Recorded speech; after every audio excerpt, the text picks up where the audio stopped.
Hey everyone, welcome to Straight Up Startups. Today is Tuesday, September 20th. Like always, I'm joined by my friend Nick Hughes. Nick, how are we doing today?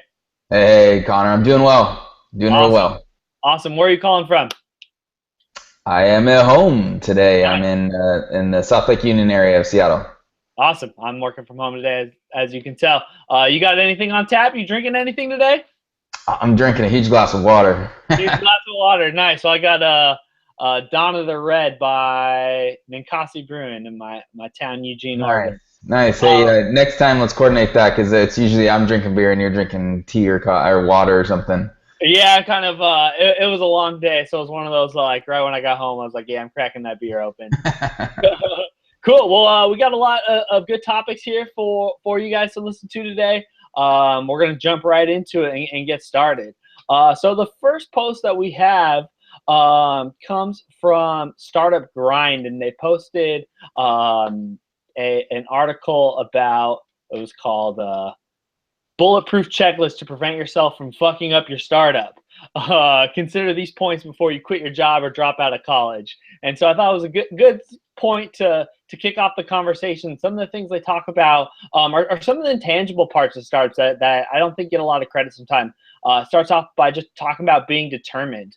Right, you're going to see things. Google's going to come out with a competitor 2 weeks after your launch, and you really have to stick through that. You have to be flexible. You got to learn to change and be adaptable and make different moves. You got to have really strong communication all the time. You're going to be pitching your startup to VCs, to investors, to customers, potential customers, and you really want to make sure that you are on top of your communication skills. They talk about before you even start up that you want to get some basic knowledge of coding and just start building something, something small, something big, so you can iterate, learn new things. Always be working with others is how they end it. And so, Nick, my question for you after you read this article, what's something specifically maybe intangible that they left out here that you'd like to add?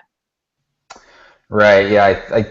The one thing I noticed that maybe wasn't on there was, I guess you would call network or getting connected. And you could do everything that individual talks about on that post, which is great. I totally agree with everything. I think it was awesome.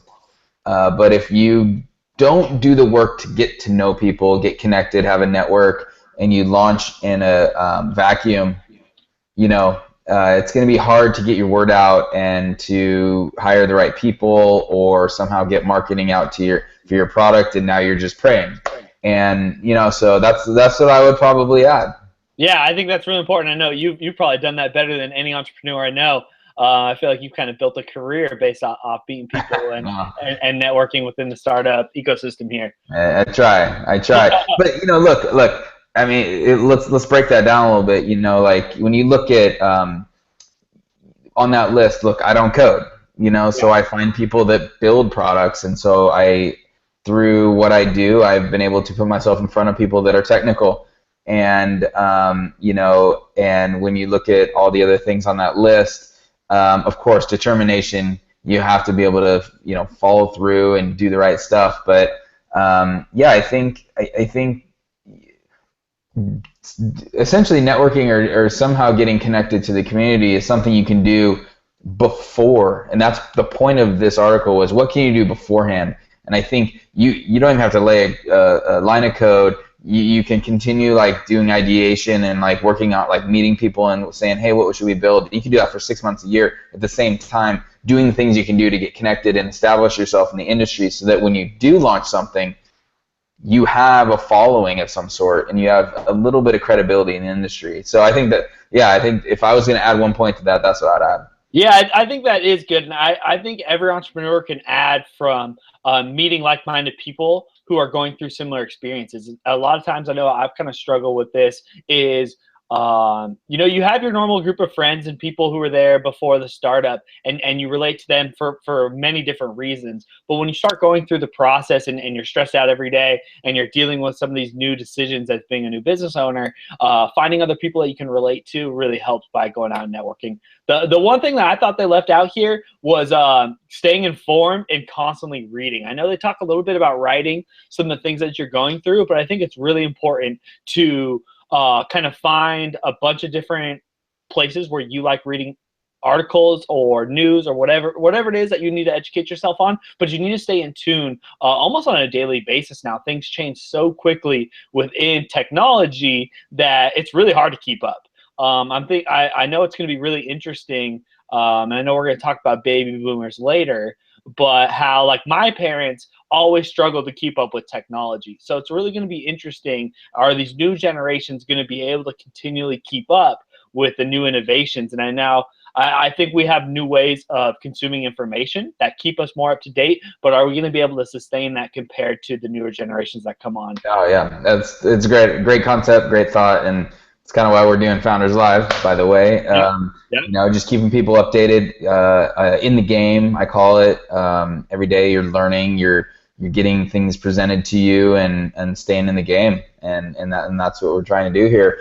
But tied to this, we're going to move on to the next article and point that we're going to talk about here is it was actually written from an investor from Spark Capital, and the question that we're going to talk about is how much time should it really take? And the background to the story is he wrote on Thalamic Labs, which if we remember a few years ago, they actually released a really cool technology that was really in this, like, it was a hardware, it was like the sleeve that you wore in your hand, and you could actually like manipulate things on a screen. Totally cool, and really kind of out of the Minority Report, those really cool things came out of the Minority Report, but it took them a while to actually establish themselves and they just raised a bunch of money. And so I think the question is, how much time should it really take? What is an appropriate time frame from a founder to seed to Series A and B? How should we have this perspective? And especially when we read, companies like, founders are raising millions of dollars in seed rounds instantly. How long should it really take to hit speed? Well, it's definitely different for every single person. I mean, I know Airbnb, they took years to really take off and kind of get the product ready. And I think it does come down to how big of the problem or how big of a problem is it that you're trying to solve? Like Uber, I think has taken off, but it did take them a little while to kind of get to this point. I mean, they've been around for a decent amount of time now, and now they're starting to hit that critical mass the last couple of years. But I mean, it took time to get to that, so you really have to work on developing the process. I don't think there's like a textbook answer for how long is it going to take, especially step by step. And about my journey with Notice and how many steps we've taken just to get to those first couple steps.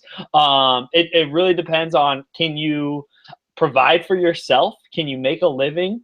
Does it bring you enough happiness? And if you have a family, right, what are the constraints on those? Like I have a girlfriend and everything, but I still have a lot of the flexibility to take that risk and take those chances before I know I get a little further in my life, or I start thinking about having kids and needing more stability in my life. So I've been more open to continuing that risk and keep working on it. And the more I've actually talked to some of my counterparts that are my age, there's so many job jumpers now. The fact that I've been with this startup for 3.5 years is actually really impressive compared to a lot of people who've done 3 different jobs in 3 different years. And so my big thing is if you believe in it and you think you're solving a big problem, and you're not doing the Uber for burritos, to people's houses, like something like that, and you really have a big problem you're trying to solve, if you can afford it and you have the flexibility and the drive and the passion to keep doing it, I say you keep going until you really get to that point where you can't do it anymore. Yeah. We've talked about this a number of times, and it just seems to keep coming up, which, by the way, I think it's a good thing that we're always still tapping on this concept, which is holding on, being determined, figuring it out. Of course, I've talked about there's back end to how long and how crazy you should how long you should do that. But what I liked about the story here was what he was really touching on was, look, this is a celebrated company. I mean, they're building really cool technology, and it's easy to celebrate them. I think they raised like $100 and something million. But he was describing that they came they came out of Y Combinator, year 4 years ago. Yep. At the time, they were like this strange company. Y Combinator did not fund hardware companies very often, and so everyone was like, "What is this thing?" And like, it took them years to actually now raise this. I think it was a Series B for hundreds of millions of dollars. And okay, it's all relative. Some of us are still trying to get that first, seed, or what if you are going to raise seed capital, it does take time, right? So it's all relative. But I think the key here is knowing the right key metrics to continue to watch, see develop, and if they're moving in the right direction, you just have patience. And on the other side is when those key metrics aren't moving, that's when you step away, or at least you realistically look at it and think about stepping away. But there is no time frame. It's different for everyone. But I think just hearing these stories is definitely it's great. It just keeps perspective. Yeah, definitely, and it's going to be different for every single person. You kind of have to go through that journey on your own. There's no rules about it. It's just you're going to have to figure it out when that time is right. It's different for everyone. But on to the next one.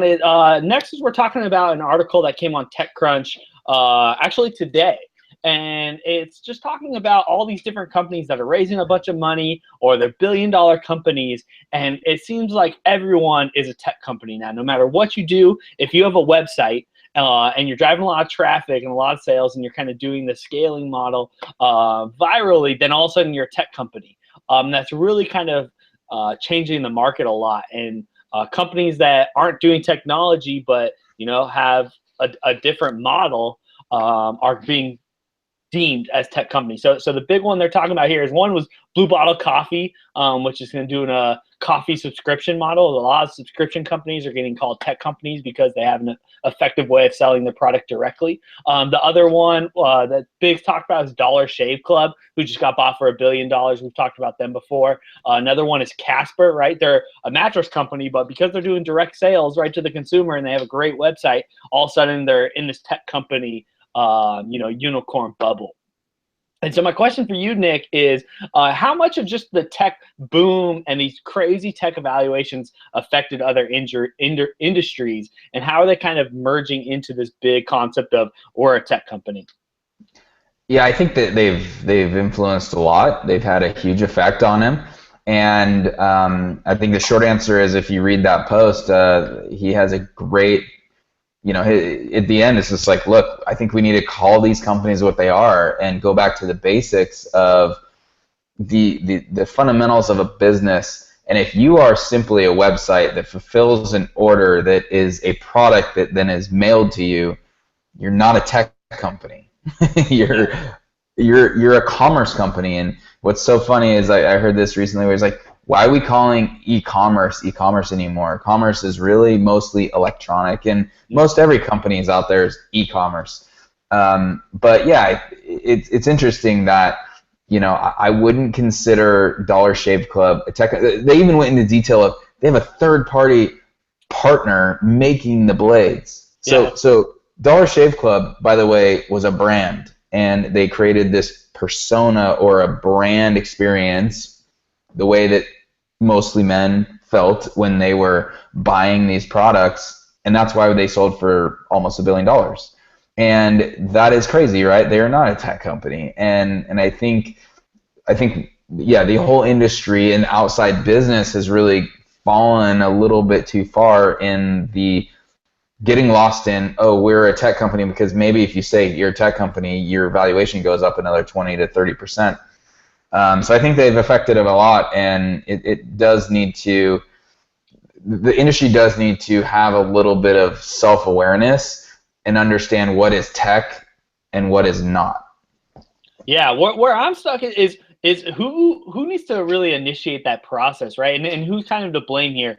I think to start, the companies, should be applauded, because this is all a branding play, right? Totally. Nowadays, if you, like you were saying earlier, if you have an e-commerce portal on your website, like, you can sneak into that tech conversation. And yeah, all of a sudden it raises your valuation 20%, and you can get, how much more millions, if not a billion more, when you get bought or invested in, which is just crazy, just because you have an e-commerce portal. And so I'm interested on who is it going to be. An investor? Is it going to be like one of these big VC firms that say like, hey, we're going to start distinguishing more specifically about what a tech company is? I mean, do they own certain IP, or what industry do they work in, to really define that? And I think because the whole e-commerce thing and having digital checkouts is still fairly new, that people are kind of squeaking by saying that we're a big tech company. But yeah, I don't really necessarily have an answer. I'm wondering who's going to be the first person to step up and kind of really start to define these things of what kind of businesses they are. And that'll probably come when this bubble eventually does burst and some of these companies do fall apart because they can't keep going, and they get changed just because the marketing model is not going to work out. Well, yeah, here's a question. I mean, do you think like let's take a company like OfferUp. Are they a tech company? Yeah, the reason why I would say they are is because they at least do have proprietary technology based around the mobile phone that is take a picture and sell it, right? And I think they have intellectual property around that concept of being able to manage that process. So I would call them a tech company, and because they fit in that commerce bubble, I would put them in there. If they were selling products themselves and not having all the customers do it, then I would have a different opinion. There you go. Awesome.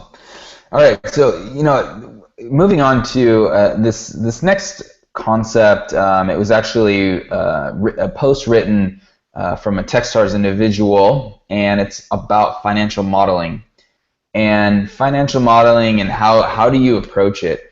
And I think the background here is, for anyone that's not so familiar, when you are building out, when you have a concept, you want to start a startup, you have to figure out, okay, what is our model? What that means is, are we a SaaS, which is software as a service? Are we a B2B company that's basically facilitating business-to-business transactions? Are we a B2C company, business to consumer, whether that's products or the e-commerce concepts we were just talking about? Mm-hmm. But in the end, there is some sort of revenue model, and then inside of that, you start building out what's called a financial model, which involves the projections, which involves many other things such as like churn of customers, and this can get pretty complex. And I think something we should really talk about, given that Founders Live especially is a platform for entrepreneurs and founders. What is financial modeling, and how should one, especially a very uneducated rookie founder that is not so familiar with financial modeling, how should they start the process? Yeah, well, I mean, this is a huge daunting task, and this is actually one of the things that a lot of new entrepreneurs stumble over, and this is one of the things that we talk about. It probably should have been added that first topic we talked about on things that you need to do so you don't fuck up your startup, is starting to learn some of these principles at a very basic level, understanding how a cash flow statement, balance sheet, and income statement work, because that is, I mean, just key to how your business works. And I'm glad that they brought this series in, because I think it's very important for everyone that is starting their own business to start diving into and understanding how does this money flow from getting paid from the consumer all the way into the bank and back out, because there's a lot of pitfalls and a lot of very simple mistakes that can totally destroy your business, destroy your credibility, who you are as a person. I mean, it could really ruin a lot if you mess it up. And so I really appreciate that they started putting this together. I'm really interested in what else there is that they're going to come out. What I was surprised, and they didn't really go into too many specifics about what this model was. I thought it was kind of very theoretical, which is interesting to think about, but not as so much. I wanted to know what they were talking about, what their model was. I wish I had more of those specifics. But really understanding how you're going to make this thing flow, and understanding how much money you're spending every single month. How much are you projected to spend, right? Especially if you're thinking about things like scaling, right? If you need to send salespeople out to new cities, right, you have to pay for them to stay in a hotel, to travel, to eat. You really got to take care of them while they're building up those new territories, and some of those expenses really get hidden a lot. And so understanding kind of those dynamics really are key foundation to when you're meeting with VCs and these investors. They want to make sure that you have your finger on the pulse and you understand how money flows in and out, because in the end, this is a business and it's about generating revenue, making profit. It's not about just like making something cool and getting a billion users. Yeah, yeah. Again, it's so deep in terms of how many levels you can go down. So Yeah. I would encourage individuals to really just kind of think from the beginning, which I was just doing this today. You want to think about, what I like to say is break it down into the atomic unit. Like, your business should be able to be broken down into a pretty basic atomic unit that you can determine the economics around. On a rough scale, you can determine how much it costs to produce or provide that service or product or experience, and then how much would you earn if one individual customer company purchases it. And then is that on a monthly basis, on a yearly basis? Is that just purchasing, so you're looking to repeat customers? The point is, you break it down in an atomic unit. You figure out, what does this look like on one sale or one customer, and now you can start building out. And if it's a recurring revenue per month, you can start building that out, growing your customer base, growing the monthly revenue. And that's where I start. And then you can get into, clearly the thing is, it's not just top line revenue. Oh, that's how much we make. There's a cost of running a business, and are you sharing revenue with outside parties? Are you so there's a concept called cost. It's COGS, so cost of goods sold, and that can vary greatly. And so you really want to look at, you really want to try to dive into how much is involved in producing this, whether it's a service or a product. And at the end of the day, part of the financial model is projecting out, what is your margin, and are you going to be above or below?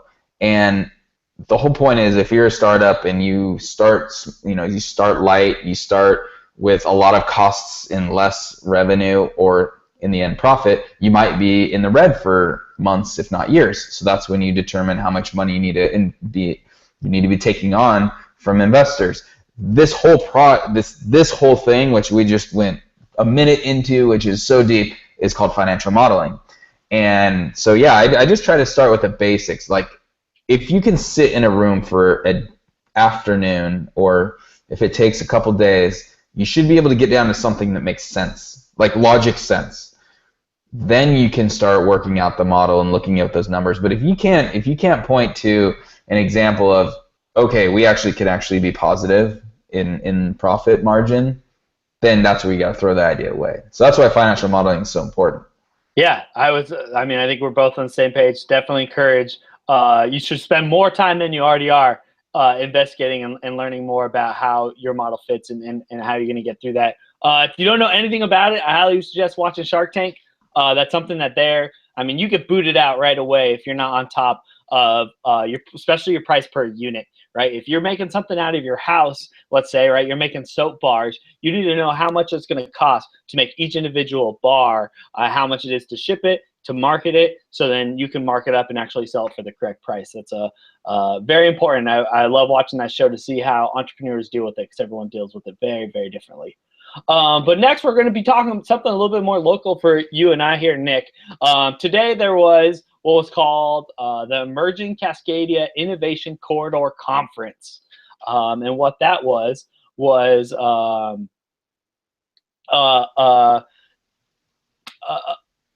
I'm sorry, it was Washington Governor Jay Inslee and British Columbia Premier Christy Clark gathered just to talk about a partnership between it was more involving the big companies like Microsoft and Amazon, but how the tech companies in Vancouver and Seattle can kind of partner up to solve bigger problems and work together and try to make themselves more of a bigger hub that can compete against the Silicon Valleys and the New Yorks and some of those bigger markets. And so, Nick, my question for you is, do you think that Seattle and Vancouver working together is going to bring more benefit to the region? You know, on the surface, yeah. I mean, I can't say no to that question. I think that there is a lot of ways that the companies can actually, or the cities and the companies within the cities could work together. You know, through reading this and studying a little bit, I think my question, I don't want to be pessimistic, but my question is, we're talking about two international cities, and we're talking about a border that is not friendly. If anyone has ever crossed that border up there, it's a hassle. It's actually easier to get into Canada than it is to get back into the U.S. You know, it's roughly speaking, I question how Seattle and Vancouver can work better together when there is so, like, just border patrol and all that stuff is out of the control of the business leaders, yet that's the determining factor. It's like, how does our dollar work over there? You know, like, what is the international trade? You know, so I think I love what they're talking about, and I think, you know, sorry Portland, but I think Vancouver, Canada, I think in BC, I think Vancouver, that city is just, it's an incredible city, and there's a lot going on up there. And I think that the international business up there is quite a bit more diverse and strong than it is in Portland. Yeah. It is what it is. But I question, I feel like this is all, I wasn't there, but this is a lot of, like, they're looking for quotes and, you know, like a little tidbits. It looks good on paper, but I question how this would all come together in the future.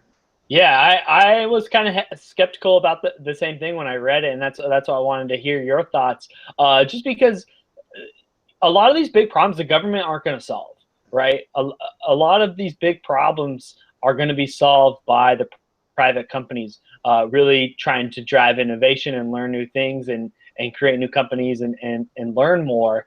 And so part of me was like, this is just kind of like a photo opportunity. Like, let's get some headlines, say like, hey, like, we're working together. My other question, and if anyone's watching this and they're familiar with Vancouver, I feel like Seattle might be getting the raw deal on that one.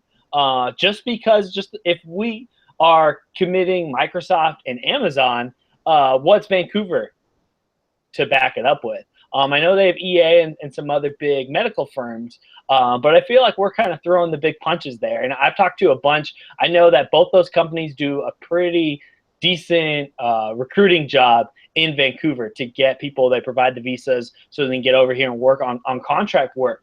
And so, but I haven't really heard that much about people leaving Seattle and going up to Vancouver for the contract work.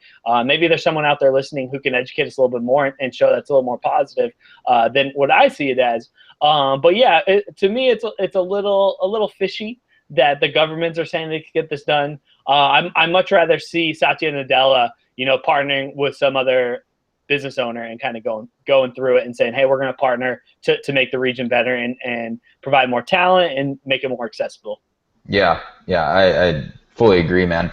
Speaking of cities, actually really interesting. Our next topic is around Kickstarter, and man, they put out a very deep and very incredible analysis, really cool visual analysis on basically Kickstarter by cities, broken down into like the industry, the product segment, and then actually all the numbers in all the. It was probably 100 different cities. I'm trying to. I don't really remember exactly the number, but so let's throw it to you, Connor. What was your initial thoughts when you read the analysis? First, I mean, I was shocked that music was so influential. I mean, music just dominates these charts with everyone trying to raise money. And the more I thought, at first I was like, you know, are people trying to like do a new iTunes, a new Spotify? And then I realized it's not.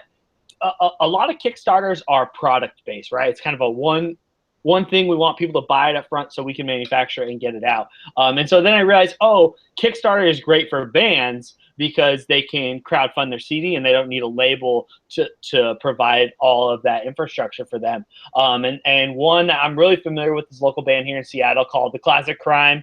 They've been around for a long time. I think they have the largest Kickstarter in Seattle music-wise. They had 2,500 backers, just under $100,000, Awesome. which was pretty impressive. So after I got over that, I realized like, oh, that's more individuals why music is so popular. But I was really, really surprised to see how many games have been funded. But specifically, if you guys haven't seen this chart, we'll make sure to post it on Founders Live. It gives a bunch of heat graphs based off 100,000 different Kickstarter projects by city and category. And so you can kind of see, hey, there's just so many projects that have started. Lots of theater. And then the other one that I'm not surprised is designs. A lot of design firms that are probably doing it, or some type of creative project, kind of like the Etsy projects have been started. And so once I started thinking about it, I was like, no, these aren't all that surprising to see what's popular, more artistic, fringe products, but specifically other products. A lot of Kickstarters aren't like companies that come on to do more bigger things. Yeah, and look, I didn't take enough time to dive into to answer my own question here, but I think my question would be, it's great to see all this data, but I think what's more important and I would appreciate it, I think a lot of other people would, is getting into more analysis of what works and what doesn't. Yes. And I think if you're going to do Indiegogo or Kickstarter, you create a project to be successful, right? No one really wants to put out a project and not meet their goal and not be able to produce what they're doing. And I think that there are some statistical analysis that can be done to determine the amount, like the critical mass of individuals the message had to actually reach to actually raise, to hit the percentage that actually you succeed on your crowdfunding raise. Mm-hmm. So like ways that you can spread the message, because clearly if you don't reach enough people, not enough people are actually going to put money in. Yeah. What specific products or industries are more successful by percentage, those sort of things. And I don't know if this study actually did that, but it's just, this is great. This is the start, I think, of it's really, really cool, the heat maps. And I don't know if you went through it, dude. You can go to every city, you can enlarge every city, and you can see every single one. Yeah. They have all the data. They're pulling all the data, which is totally cool. So what I would like to see is going 2 or 3 levels deeper to get that intelligence, so that others that might do a Kickstarter in the future are not more knowledgeable and more educated to be successful. Yeah, I totally agree. That would be really interesting to me. Yeah, being able to make smarter decisions and maybe prevent someone from jumping off the ledge before fully thinking out their idea. But yeah, this really proves to me that Kickstarter is really a new way to highlight the creativity of at least our country in all the different regions. And to see how much music and art was coming out of it, really, I didn't think of Kickstarter that way before. But once I saw this, I was like, oh yeah, it's really a new way for artists to kind of get their creativity out there and show people and maybe make some more money off it than in the past, at least with their art. Right. Yeah. No, I'll follow that up by saying you're right. This really does illustrate, man, there is creative things happening all the time, and people are putting them on Kickstarter, and just seeing literally every single one of those projects is a creative thing that people want to birth, or like they want to create, bring to the world. And so I think that's really cool. But yeah, it's like more analysis, how much, like what it took to be successful, how much did it create, and what's the possibilities after that. Yep, definitely. So the next topic we have is an article that was a couple weeks ago actually, but I want to talk about it today. It's from Recode, and Mark Lowenstein wrote an article, and the headline was, "Has consumer tech forgotten about baby boomers?" And I know a couple weeks ago we were talking a lot about millennials, and it seems like every conversation around tech, specifically consumer products, revolves around this millennial customer and how important it is to reach the new millennials, and they're the new biggest market.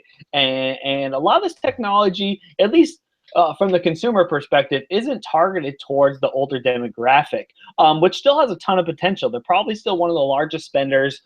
They're very big population just in general, maybe not as much as the millennials, but they're still very big. They're kind of getting into this retirement phase, which opens up more opportunities. And they are familiar with the internet and technology. They might not be as mobile friendly, but they are still on top of it.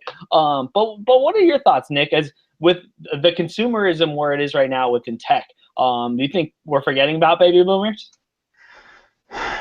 My answer to this is kind of twofold. So typically, you might read that a lot of entrepreneurs, a lot of founders, whether they're older or younger, they have this idea because they've experienced it. They're like, oh man, you know what we need in this world? I struggle with this problem, or I think this would be cool. And so what a natural outcome of that is you have younger demographic individuals, let's call them 18 to 35, creating fun things that they would like to use, or the experiences that they would like to have in this world, or problems they have. And then, and if we're typically considering startup world or Silicon Valley or the entire younger entrepreneurial environment, if we think about those as younger demographics, maybe even millennials, well, it's no surprise that they're not really creating products for baby boom generation. They're creating products for themselves. And so part of this problem, because I do agree that there's less products and services created for, you would call them the baby boomers or older generation, it's probably because not a lot of entrepreneurs that are typically thought of in Silicon Valley are that age. So, yeah, good point. So the second part of this answer is I think it provides opportunity for individuals, no matter what age they are, to create products and services for that age. But I would challenge or question a like 25-year-old creating a product that a 60-year-old would experience, because they don't know, right? And so it doesn't mean you can't do that, but I think that there's a disconnect, and I think that's the problem here. Doesn't mean businesses aren't created for baby boomers, because clearly people are, but I would say that the people who are creating those products and services are probably of that demographic. So that's it's my weird way of thinking about it, but that's I think what's going on. I think you're spot on regarding the empathy of a lot of these consumer-facing products that are trending right now are made by a younger demographic, whether the millennials are just outside the millennial, Gen X, Y, whatever you want to call it. And so that makes a lot of sense. And a lot of times it's much easier to target an audience that's younger than you than it is older, because of all the different experiences. And yeah, I think a lot of the consumerism is very different and very millennial driven, because that is like the consumer tech market is always ran by the innovators or the early adopters, right? I can't imagine there's that many baby boomers that were getting iPhone 7s this week. Right. And I'm sure there were, no doubt there were, but I guarantee there were a lot more millennials who were taking Snapchats of it and, showing their unboxing experience through Snapchat. I saw a bunch of them. And so, yeah, that makes sense, but it's not. And I think that it was a cloudy situation, because, yeah, consumer facing apps, things like Snapchat and Facebook and these social media and these mobile friendly platforms are very millennial focused, but that's not to say that there aren't very, very successful businesses and SaaS models that have been created specifically for baby boomers. My girlfriend works for a company here in Seattle called The Place for Mom. There are software as a service for helping families find homes for their loved ones, is what they say. So, right, if you have an aging parent who needs to find a retirement home or assisted living, they help facilitate that whole process. Huge business, huge opportunity, because all of that demographics going through there. But obviously, that's not ran by a 25-year-old. No 25-year-old is going to be able to empathize for that situation. And so I think you made a perfect point to say that a lot of these consumer-facing products and tech companies that are really popular are just being ran by a younger generation. And I think as this entrepreneurship's always been around, but it's just in a different spotlight than it ever has been. And that's probably because the internet has given so many more people a face and a name and some of that notoriety for being great entrepreneurs. And it'll be interesting to see as they get older, are they going to continue to solve problems for their generation? Yeah. And, look, it also doesn't mean that if you are not a baby boomer or of senior citizen type of age, doesn't mean you can't start these companies. You just got to get some people around you that are familiar with it And I think a couple ideas, the end of the article talks about, I mean, look, this is of a generation. They have disposable income. They have way more income than a millennial generation would have, that's available. This article touched on a few things like, look, travel. Anyone that's in this age group seems to be traveling more often because they're retired. So there's opportunities there, connecting with their family, clearly health. So they pointed out that Fitbit has done a good job of actually providing a product that individuals in this age group totally have jumped onto. So it's not that it's not, I actually think it's an underserved market for sure, but it takes some intelligence and actually some people that you would want to get around you that actually are familiar with some of the problems before you start anything in this direction. Yeah, and before we move on, I think marketing to the demographic is still kind of an unsolved problem.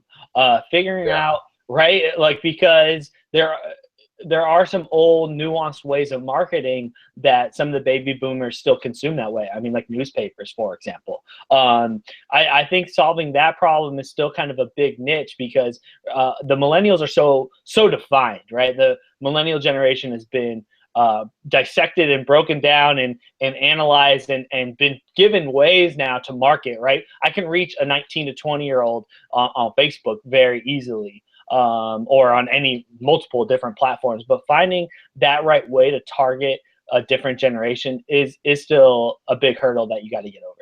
Yep. Right, and so let's move on to the last topic, and this one's interesting. It's tough to talk about sometimes, but this was posted on Founders Live.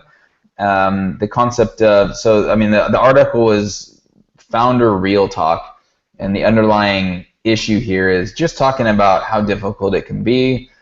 Founder depression can set in very easily, and this was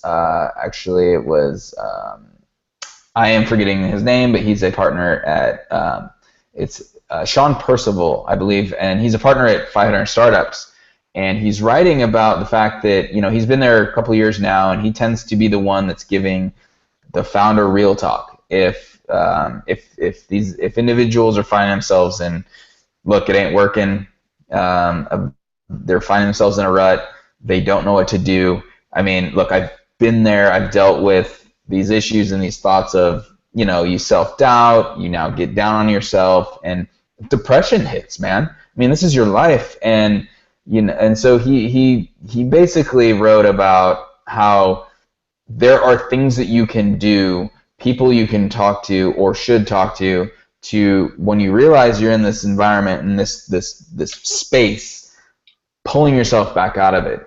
He used a story of someone committing suicide recently for the mere fact of his startup did not go the way he wanted to, and that was his choice, and that's sad.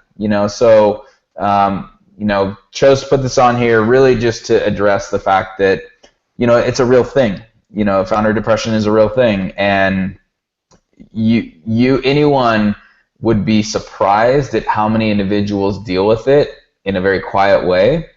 And my hope is that with Founders Live, we can continue to bring that out in the open, at least more, and provide an environment where individuals that are putting themselves through this, because entrepreneurship is not easy. It's fun, but it's also countered with incredible challenges. Founders should have a place to go to feel comfortable, to find people to talk to maybe raise points that they're struggling with before it gets too far down the road. So that's my hope with Founders Live is that we can help that. I hope that we don't continue to see these problems. But Connor, I know that you haven't gone down that road specifically as a founder yourself on your own. But what are your thoughts on things that you see and maybe ways that we could help individuals going through that? Yeah, I mean, the first thing is it does start with you as an individual, right? And even if you're at somewhere close to that rock bottom point, kind of realizing it, and a lot of times I know I do this, is you just internalize it, right? You kind of stick it out and you go through it, and even something small like you're just grumpy for a week. You don't. you can't forget about how that's affecting all the people around you, especially if you have employees, right? Those employees are very important. And they can tell, right? They can tell if you're kind of in the dumps. And so faking it really isn't always making it. And a lot of times when it comes to employees, I think they would appreciate you more utilizing them, right? And kind of coming together and bonding and say, we're going through this experience, because if you're feeling it, guarantee your employees are feeling it as well. And I felt it from that side. I've seen the CEO that I work for really struggle at times. And I wish that sometimes he'd open up, break out of his shell a little bit more and confide in us instead of trying to, he knows he needs to be that rock. But I wish he kind of got out of his comfort zone a little bit more. What I really liked is and writing has become so popular now. I think it's good to have so many entrepreneurs coming out and saying, like, this is a very important thing, is to express yourself in some type of creative way outside of your work. Yep. And I know Tim Ferriss talks about this almost every week, that, first thing he does is he word vomits all on his computer to get all of his negative thoughts out, because a lot of times you just need a place to express it. We're kind of that, you get caught in the bubble and it just builds up until it explodes. But if you have a place, even if it's with your computer, to get those words out and some of that negative energy, a lot of times it's just a buildup of negative thoughts or frustration or being stressed out. And if you have a place to just relieve that, even if it's a little bit, that can be so extremely helpful. But also making sure, whether you're introvert or extrovert, to understand that we're humans and you have to have people around you, right? You have to have people that are going to be your support network and are going to be there for you when you need them. And so that's making, it doesn't matter if it's one person or 100 people, that you have some type of resource that if you are upset or you're sad or depressed, that you have someone that you can rely on and trust to go and talk to and get any of that out. Last thing to talk about, that was more dealing with your subconscious with doing the writing, but getting physical exercise is extremely important. A lot of that pent up stress just gets burned away when you burn all that physical energy, and that's just things that you can't do any other way than sweating it out. And so making sure you create some of those routines in your life are of the utmost importance, just as important as everything else. Right. And one last thing, and this might come out wrong, but I think that founders, if you're gonna start something, I think you gotta know, like, you gotta anticipate this crap happening. Like, it's become so fashionable now to be a founder and to want to start your own company. It's clearly possible. Success should and can be there for you, but I think going in knowing what is going, it's like the difference between seeing the snowstorm ahead of you or driving around the corner and getting blasted with the snowstorm. You'd rather want to see, oh shit, like, I'm driving into a storm. Like, this is, you got to prepare for it. And if the more that we can put out there that you're going to be challenged above and beyond anything that you have before, most likely, that is at least preparing people to, beforehand they can put these things in place. And I think part of the reason why people struggle so bad is it catches them so off guard. They go from, like, they might even, like, they graduate Stanford, they finally decide to start a company, they go into YC, raise like $2 million seed round, and then go, and now they're for the first time in a long time, they're like, what the fuck do I do? And they think they're losers. That's a problem. What they didn't do is understand, this is going to be the hardest thing you've ever done. Here are the things that you are probably going to experience. Be prepared. Let's figure them out now. And that's what I hope we can do with Founders Life too, is not scare people away. If that's the information, you get scared away, you're probably not supposed to be an entrepreneur. Yeah. But if you can get that and say, oh, okay, I'm going to deal with this. This is going to happen. I need to be prepared for this. I need to get people around me. Now you can educate and prepare people for what's going to happen. If we can do that, then the industry is in a better place. But hopefully people don't drive around the corner and just get nailed, because that is, everyone's got disservice to everyone, and they're just going to fall. Yeah, I mean, entrepreneurship really is about learning about failure, right? Because no matter what, you're going to fail at some point in your career. You might have a success in the very beginning, but more than likely, the next thing is going to fail. And so that's why I think it should be talked about more. Like, that's what you're getting into. Your entrepreneurship is about learning about failure and how to overcome those obstacles. And so I'm really glad you brought this up, Nick, because I think that's a very serious topic that should be talked about a lot more within the industry and kind of brought up. And I really appreciate that article, was very upfront about suicide and his story that he had to say about kind of going through that, because a lot of times it gets brushed under the rug. Oh yeah, and we'll talk about it more. So awesome, definitely. Well, Nick, thanks like always for meeting with me tonight. I know you got some stuff coming up. You got any announcements for us? All I'll say is stay tuned. We're about 3 to 4 weeks out from releasing a really cool sports app, and so just keep your eyes and ears peeled. Cool. And I know we got Feature Fridays next Friday, right? Oh yeah. That's another. Yeah, Feature Friday happening September 30th. Up here in Seattle. Look on Founders Live for that information. But we have 5, if not 6, awesome new startups that are presenting. And it's going to be at a really cool new location, a special location. The next month will be at WeWork. But if you're in Seattle on a Friday night, you want a great happy hour, as well as like maybe up to 6 startups that are pitching, and you'll see some really cool new technology. Come check it out. Excellent. I can't wait. The Ruins is an amazing location. Yeah. I can't wait to go, and I think it's going to be a perfect spot for that event. Well, thanks a lot, Nick. As always, find us at founderslive.com. We appreciate you for joining us, and we'll see you next Tuesday. See you later.